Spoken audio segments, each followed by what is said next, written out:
Welcome back. It's that time of year when high school seniors are looking for ways to help pay for that college education on the horizon.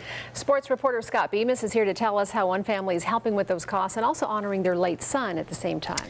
Yeah, it's a story of a family trying to cope with a tremendous tragedy and also keep their son's memory alive. And it's also a story of a kid's love for baseball and how that love is being passed on to the next generation in a special way. Chris Castle loved everything about baseball. All he wanted to do was play baseball. He practiced every day. This was a game win hit when he was a little guy. We saved a lot of those. He was a standout player at Palo Verde High and helped lead Mesa State in Colorado to the Division II College World Series in 2009.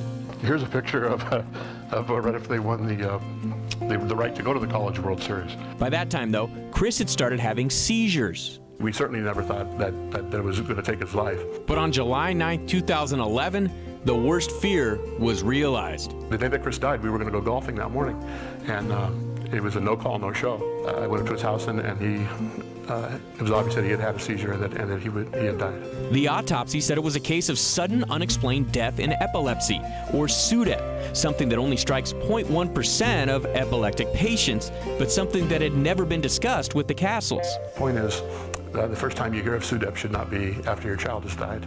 So in an effort to spread the word about this little-known condition, if they have the choice to know what they can do to minimize their triggers, and to honor their son's baseball-loving legacy, he enjoyed it like nobody I've ever seen. The Castle family has started two $2,500 scholarships in Chris's honor for deserving Clark County seniors who plan on playing baseball in college. I think Chris would be honored. Chris kind of loved the limelight. I think he'd be very happy.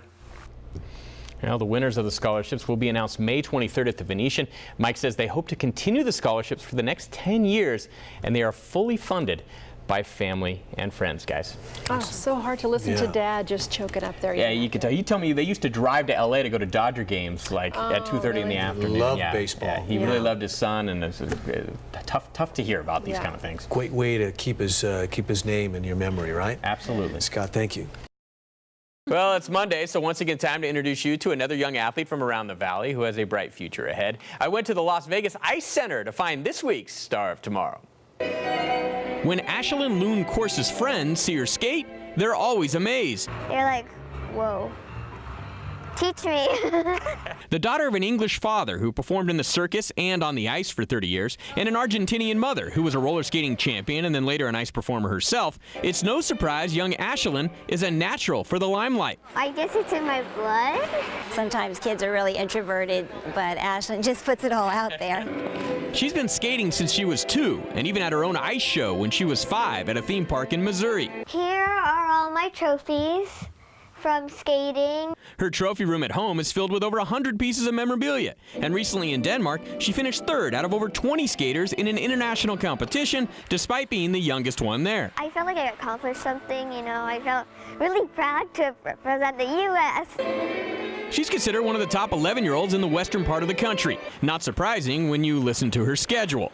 Sometimes I skate 3 hours in the morning or 2 hours in the morning and 2 hours in the afternoon. Puts in a lot of hours, you know, and hopefully that'll come in handy in the long run. Ashlyn Loon Course, the young star on skates. I love skating, I love flying, I love getting dizzy and all. This week's Star of Tomorrow. Chris, it was Mountain West Football Media Day time today here at the Cosmopolitan. Hey, it's always an interesting day for everyone involved. Follow me. We're going to go get an inside look. There's over 100 members of the media on hand, some smarter than others. So we're doing something kind of fun. Stupid question. I'm just kidding. And enough interviews to make you dizzy. I came here really nervous, and I'm still nervous. I mean, I've had one public speaking class, and I got a B in it. Podium interviews, print interviews, radio interviews, TV interviews. You ever feel like a piece of meat as you're going around at Media Day? A piece of meat. Everybody can grab a little piece of everything. I've heard it referred to as the push-pull. You get pushed in, you get pulled out. You sometimes feel like a brown shoe in a room full of tuxedos. That's just kind of been my life. People after me all the time. It's like a big conference reunion in a way, complete with rival coaches hamming it up, and a crazy amount of paperwork, media guides, pocket schedules, news releases, as far as the eye can see. That's a real thick book there. It's Whereas I was thinking like, dang, this is like a little novel here. It's a full day of media, 8 a.m. to 6 p.m. to be exact, which means get ready for some cliches. There are so many of them, and I'm probably the king of them. You know, there's no I in team. Strap it up. My go-to cliche is, hey, we're working hard. We'll see how the game turns out. Taking it one day at a time. Scott Bemis, 8 Sports Now. What they're giving 'cause I'm working for a living. These NBA guys are used to working for a living, but if the lockout continues, their new job might be keeping their minds off their old job. I'll catch some movies just like you guys and hang out, catch some shows or something. Almost living a retired life right now. That's what, me and my teammates, we were joking about it. Since we're talking jobs and their jobs are at stake, I wondered, have these guys ever had other jobs? To be honest with you, I never had a job. I can't really say any odd jobs. Never had a job. Never had a job. Some are thinking about jobs overseas. Oh, I definitely looked into it. While others warn against foreign jobs. I think a lot of guys, the risk is not going to be worth the reward. So if not playing, what would be their dream job? I'd like to study refereeing. I'll be a coach mentor. Coaching, trainer, all that. GM. You could say the job of their leadership is to figure out how to save their jobs, because thinking back on previous jobs leave these guys a little job. Well, I worked in the kitchen. And I had to wear a hairnet, an apron. Supposed to have 2 people help me wash dishes, and I was back there by myself 2 days in a row. I didn't like it. So I had to go.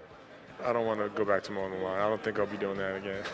Well, my job is done. Scott Bemis, 8 Sports Now.